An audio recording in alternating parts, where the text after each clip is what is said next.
আসসালামু আলাইকুম প্রিয় দর্শক, অন্য মঞ্চের আলাপ চাইতায় আপনাদের সকলকে আমন্ত্রণ জানাচ্ছি। সিলেটে আবারও এনসিপিকে ডলা দিয়েছে সেই এলাকার ছাত্র দলের নেতাকর্মীরা। তবে এবারের ডলা অর্থাৎ আজকের ডলা তাদের শরীরের উপর দিয়ে যায়নি, গিয়েছে তাদের গাড়ির উপর দিয়ে। দেখেন, একটা জঙ্গি অভ্যুত্থানের পর বাংলাদেশের মানুষ ভেবেছিল নতুন একটা রাজনৈতিক শক্তি বাংলাদেশে প্রতিষ্ঠিত হবে, নতুন একটা রাজনৈতিক দল বাংলাদেশের স্বাধীনতার পক্ষে দাঁড়িয়ে যাবে। কিন্তু এই এনসিপি রাজাকারের বাচ্চারা, এরা যে জামাতের একটা পার্ট, একটা অর্গান, এটা যখন প্রমাণ হলো, বাংলাদেশের মানুষ তখনই কিন্তু ক্ষুব্ধ হয়েছিল। তখন এই এনসিপির চোর বাটপারদেরকে ঘৃণা ভরে প্রত্যাখ্যান করেছিল। দিন যত আগাচ্ছে, সময় যত বাড়তেছে, এই ফকিন্নির বাচ্চারা, এই টোকায়ের বাচ্চারা বাংলাদেশের মানুষের কাছে ঘৃণার পাত্র হয়েছে। এনসিপির এই ফকিন্নির ছেলেমেয়েরা, আসিফ মাহমুদ, সজীব ভুইয়া, মাহফুজ আলম, হাসনাত আবদুল্লাহ, সার্জিস আলম, এদের পোশাক আশাক আগের গুলা দেখেন, এখনকার গুলা দেখেন। এরা এখন দামি দামি গাড়ি ব্যবহার করে, আলফার্ড, প্রাডো। এই টাকাগুলা কোত্থেকে আসে ভাই? এই টাকার উৎস কি? এই টাকার উৎস চুরি, বাটপারি, ডাকাতি, চাঁদাবাজি, সচিবালয় কেন্দ্রিক বাণিজ্য, চাকরি বাণিজ্য, ট্রান্সফার, প্রমোশন, এগুলা করে তো কামিয়েছে, তাই না? টেন্ডারবাজি অনেকেই করেছে। যারা আবার স্মার্ট ধান্দাবাজ, হাসনাত আবদুল্লাহর মতো, তারা আবার এইসব টেন্ডারবাজির মধ্যে ছিল না। ফোন করলে ট্রান্সফার, প্রমোশন, এসপি, ডিসি, এগুলা করেই মোটামুটি ভালো অঙ্কের টাকা পয়সা কামিয়েছে। অনেকেই দামি দামি গাড়ি ব্যবহার করে। সেই গাড়িগুলা নিয়ে সিলেটে গিয়েছিল, সিলেটে একদম ভাঙা মার খেয়েছে প্রথম। এরপর আজকে তাদের গাড়ির বেহাল দশা বানিয়ে ফেলেছে। সার্জিসের গাড়িটা দেখেন কিভাবে ভেঙে দিয়েছে ছাত্র দলের নেতাকর্মীরা।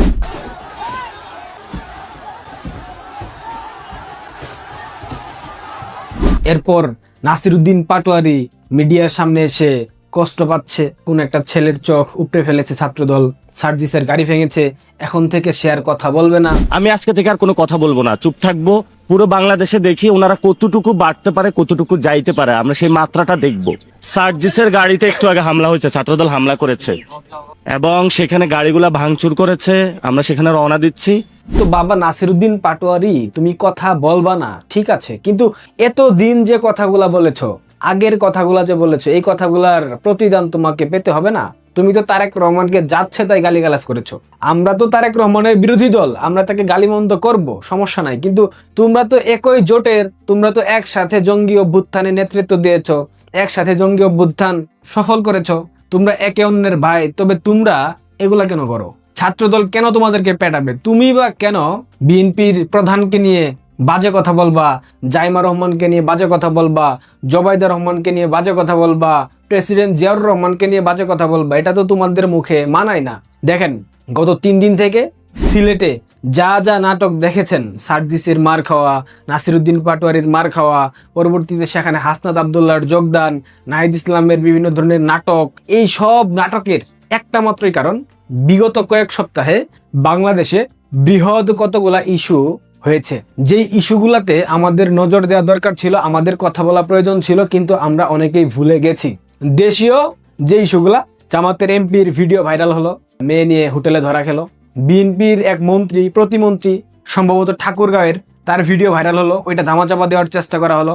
2 দিন আগে ছাত্র শিবিরের এবি জুবায়ের হিজড়ার সাথে আকাম করলো। এগুলা হলো দেশীয় ইস্যু। কিন্তু এই দেশীয় ইস্যুর আড়ালে আরো অনেকগুলা দেশ বিক্রির কাজ করে ফেলেছে জামাত বিএনপি। দেশ বিরোধী সিদ্ধান্ত নিয়েছে জামাত বিএনপি, বাংলাদেশের মানুষের গলায় চাপ দিয়ে ধরে। কয়েকটা সংবাদের শিরোনাম আপনারা দেখেন, আমি পরে শোনাই, এরপর আপনারাই বুঝবেন যে কিভাবে বৃহৎ ইস্যুগুলাকে ধামাচাপা দিয়ে এই সরকার ম্যাচ খেলতেছে। অর্থাৎ এই যে এনসিপি কে ছাত্রদল পেটাচ্ছে, এটা একটা নাটকীয় ম্যাচ, অর্থাৎ তারা সমঝোতার ম্যাচ খেলতেছে। মানে তোমরা আমাদেরকে পেটাও, এই ইস্যুগুলা মিডিয়াতে আসুক, ফোকাস হোক, বাকি ইস্যুগুলা ধামাচাপা পড়ে যাক।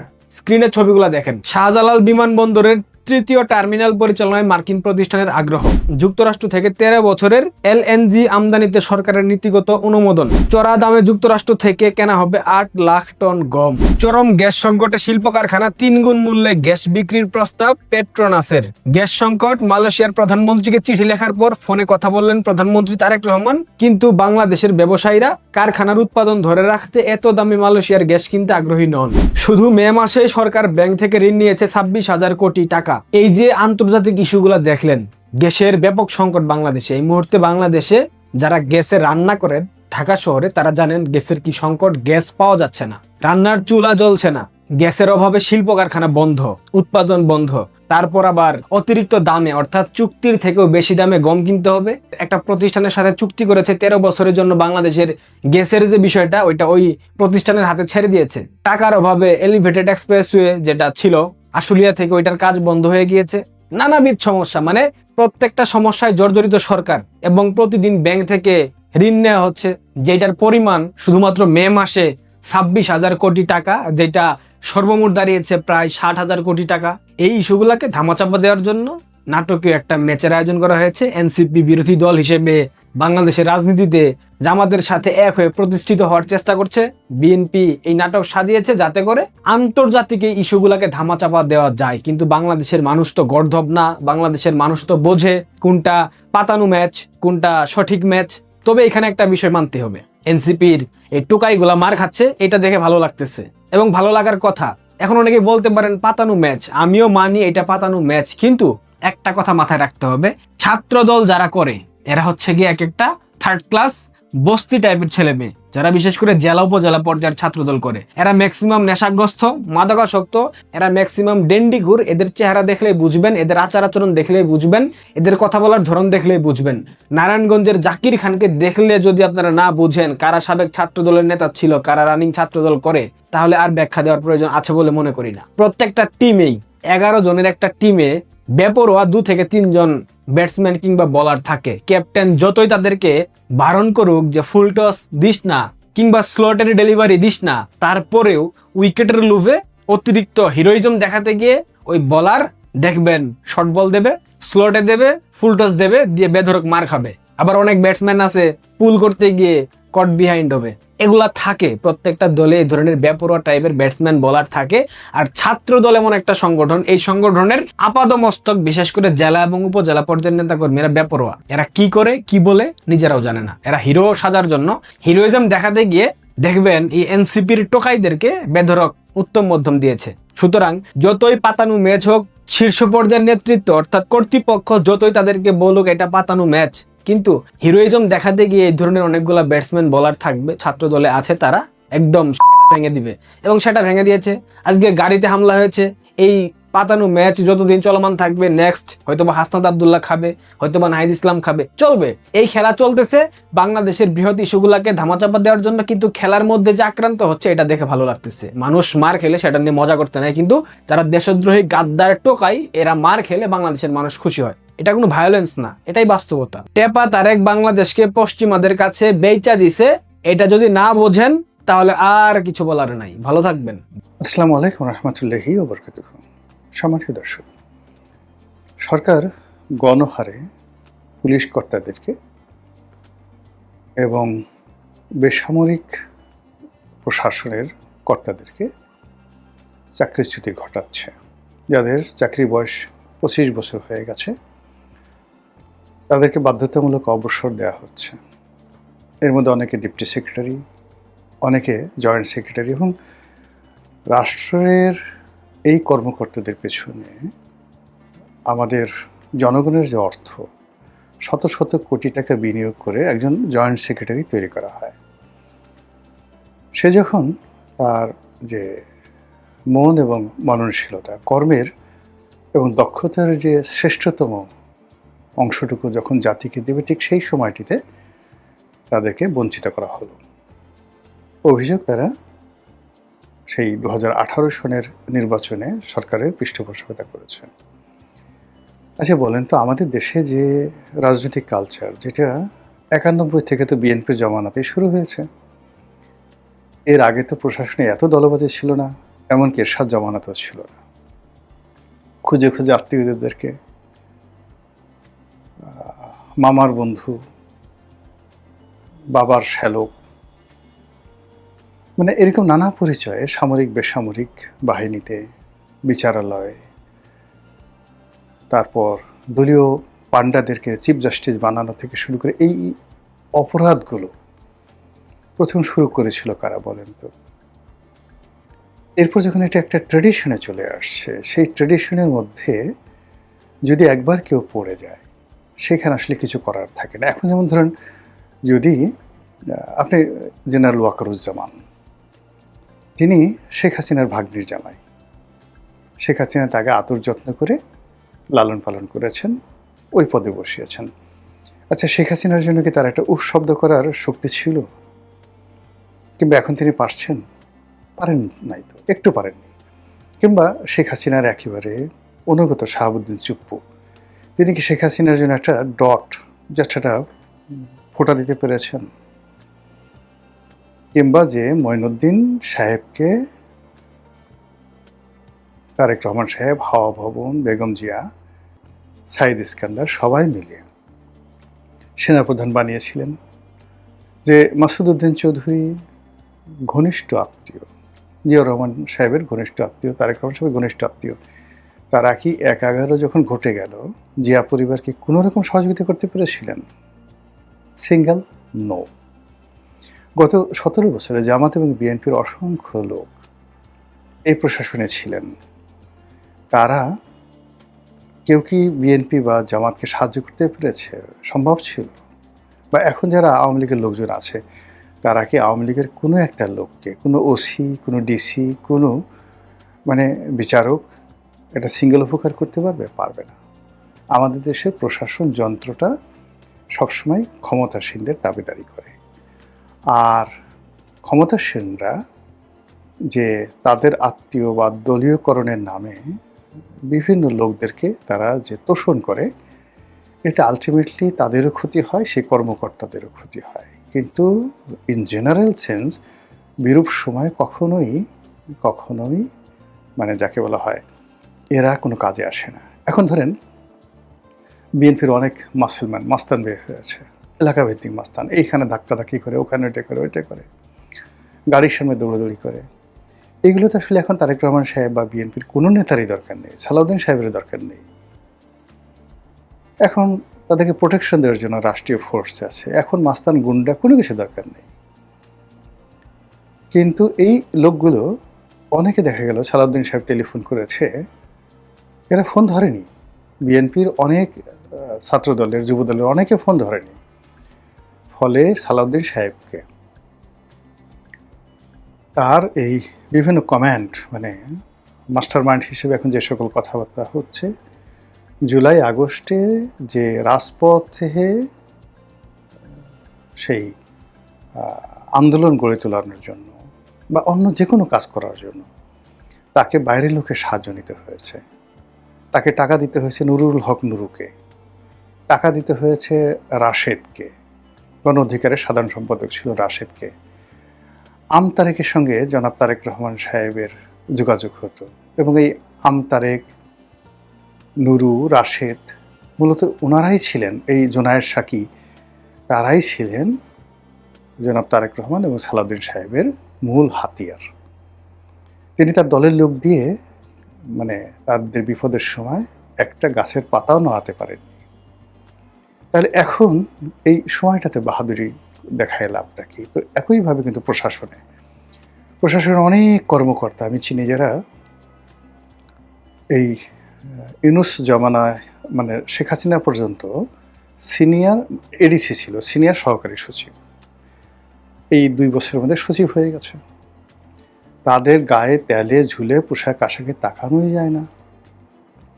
আর ওই সময়টাতে তারা যে বিএনপি করতো, আওয়ামী লীগ শাস্তি দিয়েছে, কিন্তু বিএনপির একটা লোককে কোনোদিন তারা এক কাপ চা খাওয়ায় নাই। বিএনপির লোক দেখলে ভয়ে দৌড়ে পালাতো।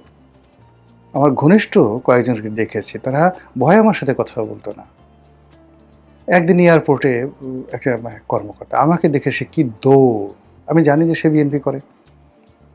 তারপর তাকে ধরে নিয়ে আসলাম বলে, তোমার কোনো অসুবিধা নেই, শেখ হাসিনা কিছু বলবে না। কিন্তু চারিদিকে 10টা গোখরা সাপের মধ্যে দাঁড়া করে রাখলে যা হয়, ওই কর্মকর্তাটি এয়ারপোর্টে যতক্ষণ আমার সাথে ছিল শেখ হাসিনার জমানাতে, ও ভয় থরথর করে কাঁপতেছিল কখন তার চাকরি চলে যায়। এই অবস্থা হয়েছে। তো সেখানে এই যে গণহারে সামরিক বেসামরিক প্রশাসনে যে চাকরিচ্যুতি ঘটানো হচ্ছে, এতে করে পুরো প্রশাসন যন্ত্র অচল হয়ে যাচ্ছে। আমি আমার নিজের দুটো অভিজ্ঞতা বলি। আমার জেলা দিয়ে, যেহেতু 18-র নির্বাচন নিয়ে যারা ডিসি ছিল, তো তাদের সবার চাকরিচ্যুত করা হচ্ছে, এসপিদেরকে করা হচ্ছে। তো পটুয়াখালীতে 2018 সনে আমি, আলতাফ চৌধুরী সাহেব, আমরা দুজন ছিলাম, মোশাররফ সাহেব ছিলেন। তো মোশাররফ সাহেব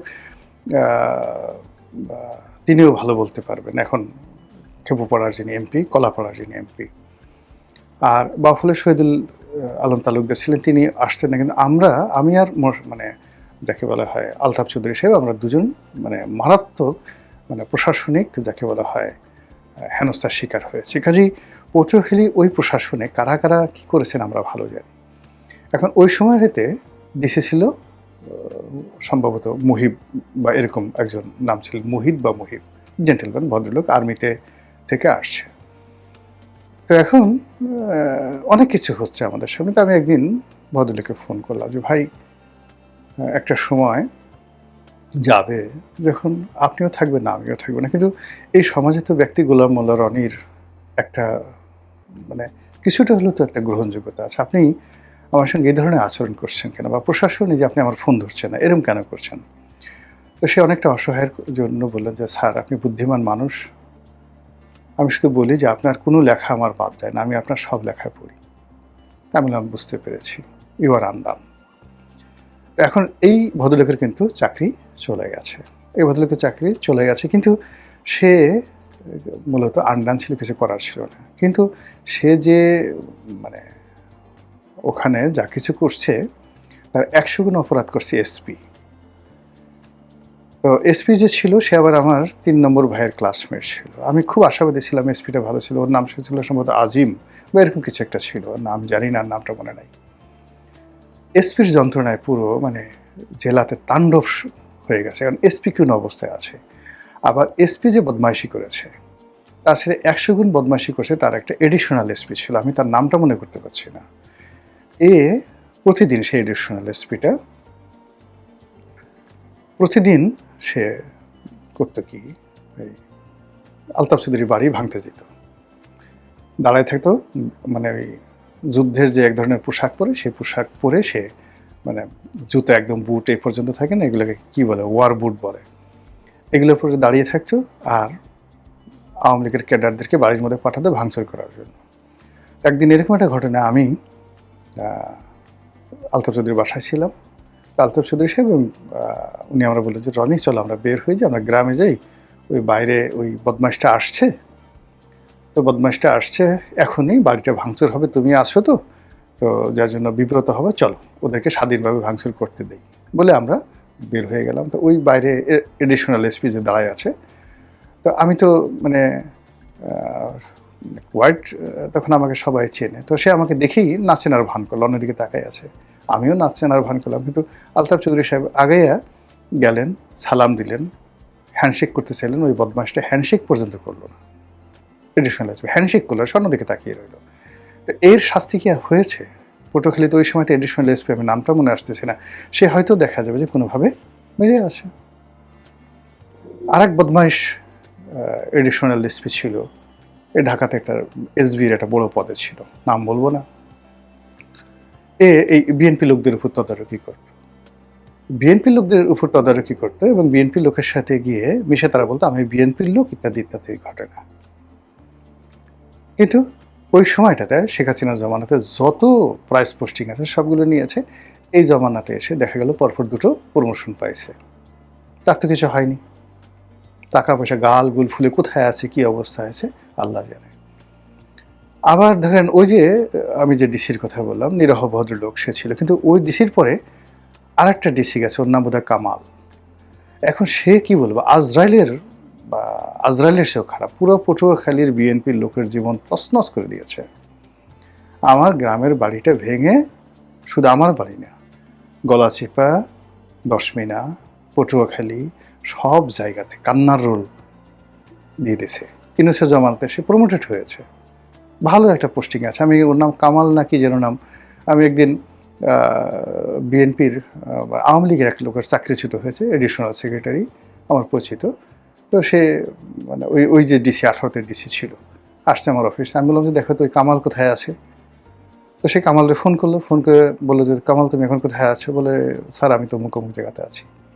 তো সে মাথায় হাত দিল, আল্লাহ, এ তো প্রাইস পোস্টিংয়ে।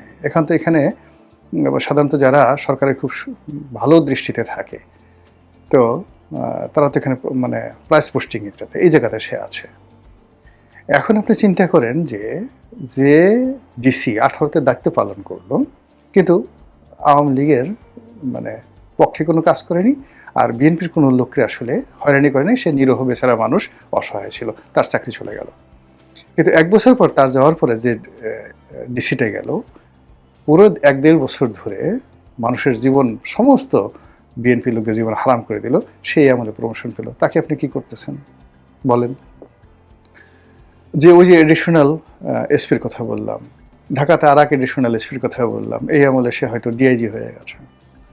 আর এক লোক এখন মানে আমার পরিচিত এক লোক ছিল, এসপি ছিল আওয়ামী লীগ জামানাতে, এখন সে এডিশনাল আইজি হয়ে গেছে। সারাক্ষণ বিএনপির পক্ষে লেখে। ওই সময়তে সে বলতো আমি আসলে বিএনপি করি নাই, কোনোদিন জামাতে করি নাই, বিএনপি করি নাই, আমি আসলে আওয়ামী লীগ করতাম, ছাত্রলীগ করতাম। কিন্তু দেখেন আওয়ামী লীগ আমাকে মানে অযথা পানিশমেন্ট দিয়েছে। এখন দেখা গেল যে এরা সবাই মানে বিএনপির হয়ে এই সময়টাতে সমস্ত পদ পদবি নিয়ে এই কদিন আগে রিটায়ারমেন্ট চলে গেল।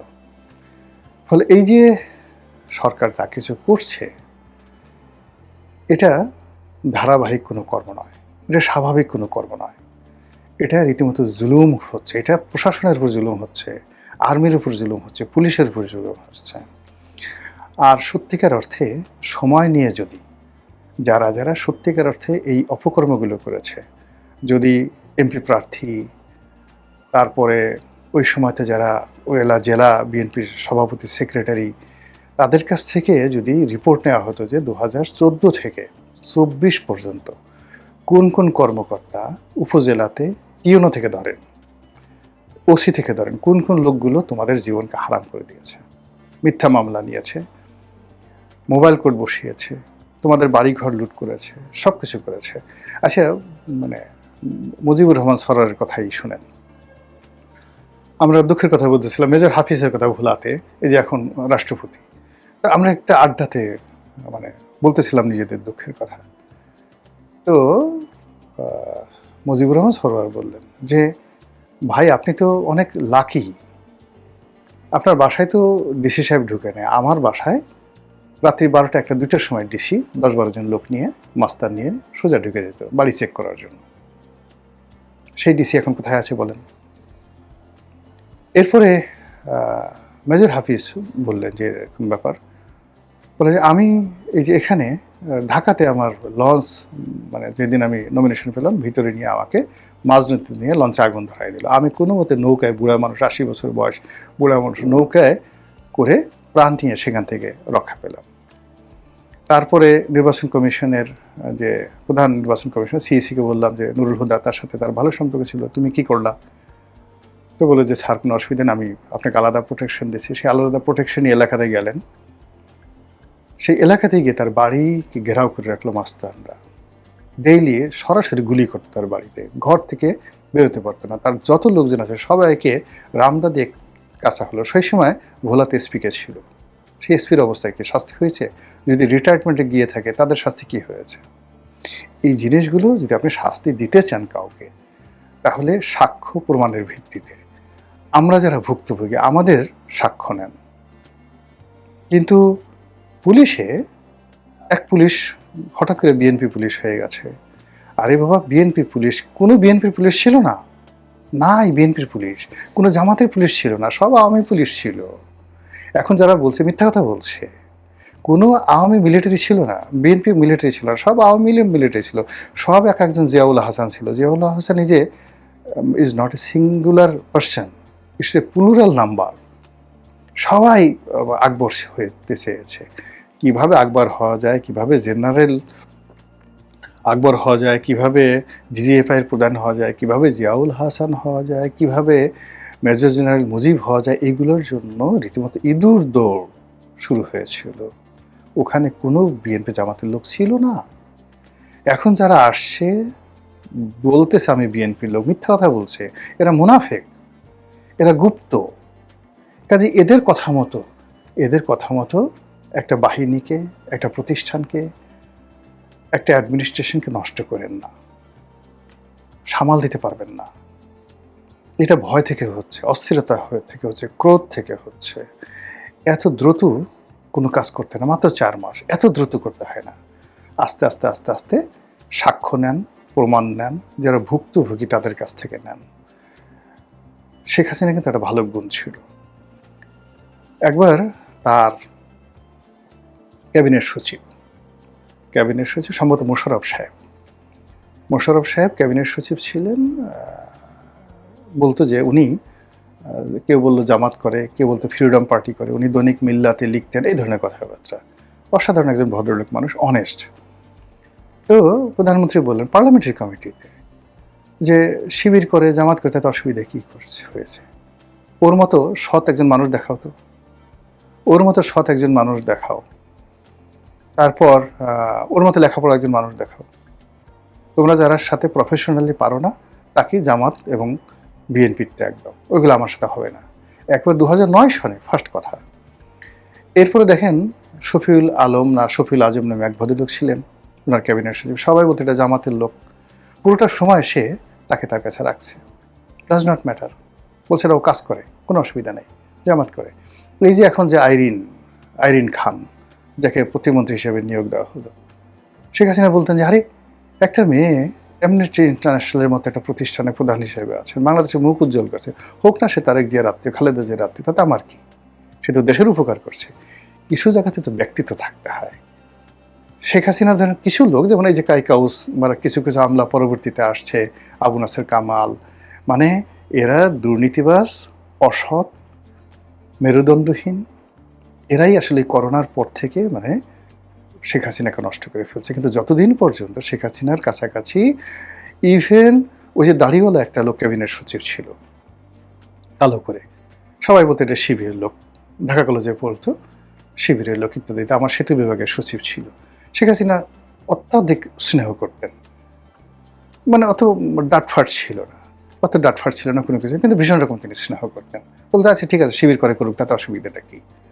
কিন্তু এই যে কোটটাই পরা কাউকাউস, কবিতা লেখে কামাল চৌধুরী, এই বিভিন্ন লোকজন, এই সমস্ত লোকজন যখন চলে এলো শেখ হাসিনার কাছাকাছি, মুহূর্তের মধ্যে সব শেষ। এখনও তো সেম অবস্থা ঘটতেছে জনাব তারেক রহমানের ক্ষেত্রে। বলার দরকার ছিল, তাই বললাম। আসসালামু আলাইকুম রহমতুল্লাহি ওয়া বারাকাতুহু। ভারতের হাইকমিশনার দীনেশ ত্রিবেদী বাংলাদেশে এসেছিলেন 12 জুন। তিনি রাষ্ট্রপতির কাছে তার পরিচয়পত্র পেশ করেছিলেন 25 জুন। তার 1 মাস 5 দিন পরে 29 জুলাই তিনি ফরেন মিনিস্টার ডক্টর খলিলুর রহমানের সাথে প্রথম সাক্ষাৎ করেন। খলিলুর রহমানের সাহেবের সাথে ওনার যে সাক্ষাৎ, এটাকে আমার কাছে অস্বাভাবিক রকম দেরি মনে হয়েছে, এবং এই সাক্ষাতের পর ডক্টর খলিলুর রহমান এবং হাইকমিশনার দীনেশ ত্রিবেদী পৃথকভাবে প্রেসের সাথে কথা বলেছেন। সেখান থেকেও আমার কাছে কিছু অস্বাভাবিকতা ধরা পড়েছে। এই বিষয়গুলো নিয়ে এই ভিডিওতে একটু আলোচনা করব।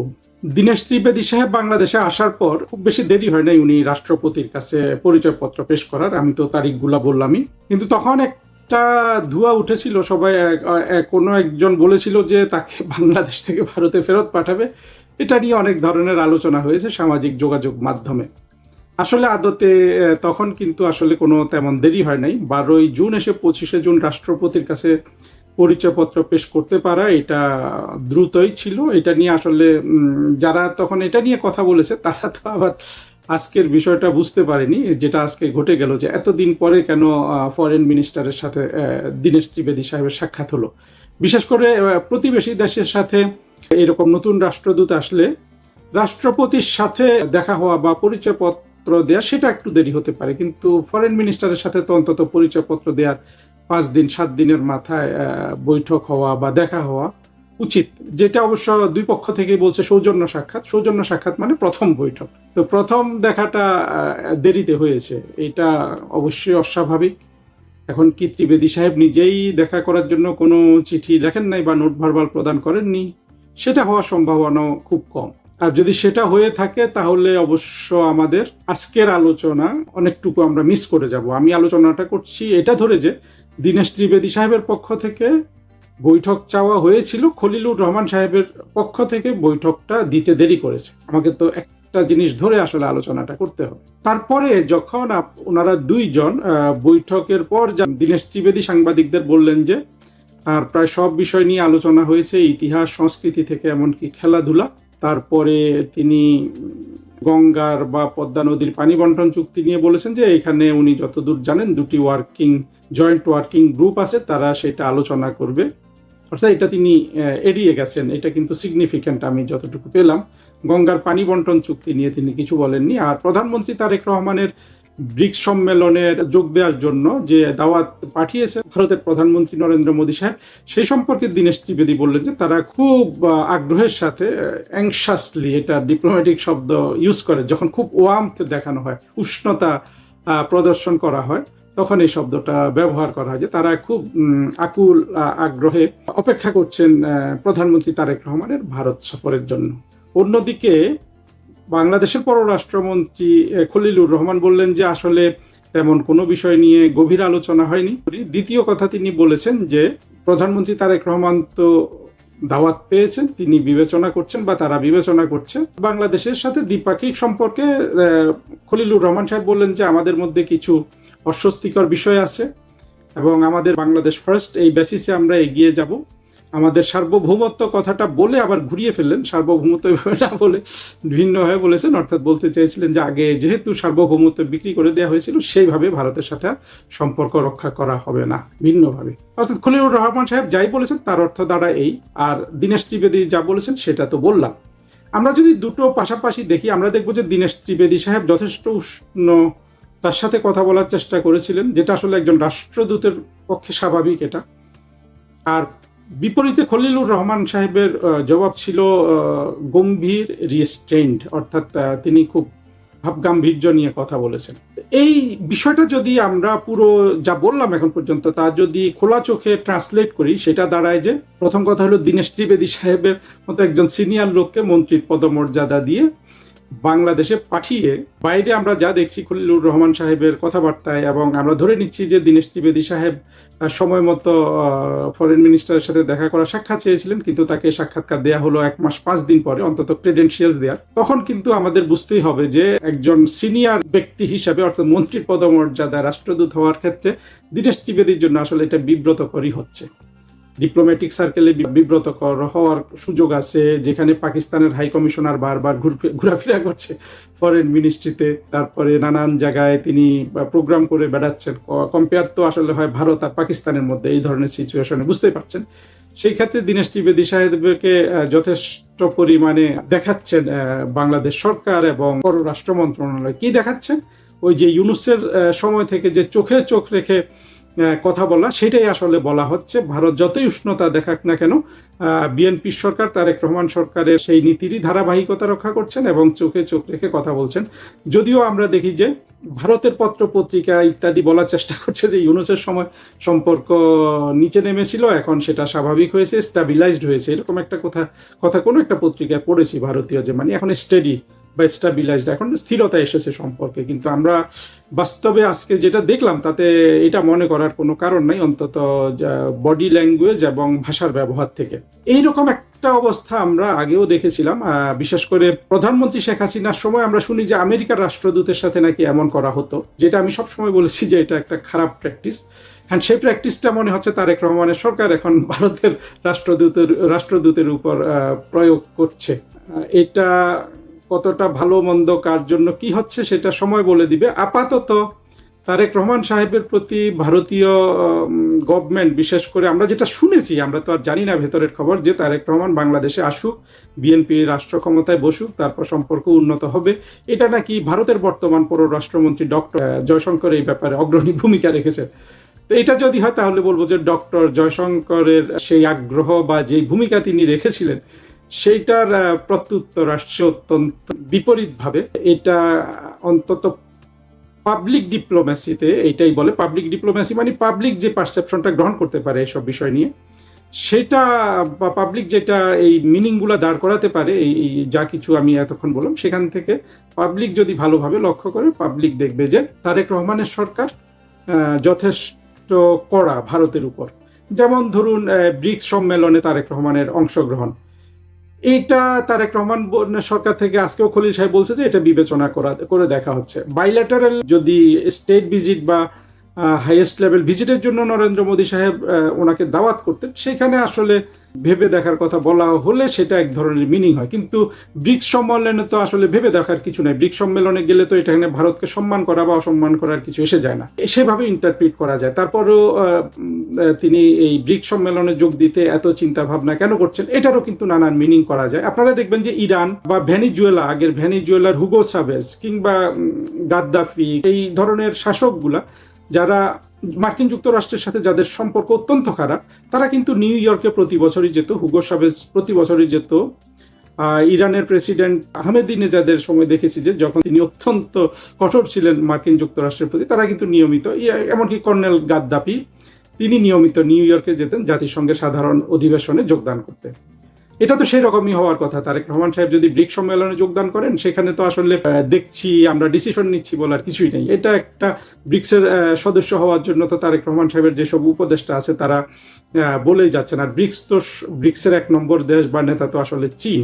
সেখানেও এখান থেকে মনে হচ্ছে যে ভারতের চোখে চোখ রেখে এক ধরনের রিয়েস্টেন্ট ভাবগাম্ভীর্য এগুলা বলে ভারতকে তারা একটা শিক্ষা দিচ্ছেন। এই জন্য যে কারণ ভারতের কাছে শেখ হাসিনা সার্বভৌমত্ব বিক্রি করে দিয়েছিল, এখন সার্বভৌমত্ব ফিরে এসেছে, এইটা প্রমাণ করছেন বলে তারেক রহমানের সরকারের যা কিছু আমরা পাচ্ছি ভারত বাংলাদেশ সম্পর্কে তারেক রহমানের সরকার থেকে, সেটাই প্রমাণিত হয় যেটা ইউনূস শুরু করেছিলেন। এখন দেখা যাক ভবিষ্যতে এটা কিভাবে গড়ায়। আপাতত আমি কিন্তু এর বাইরে কিছু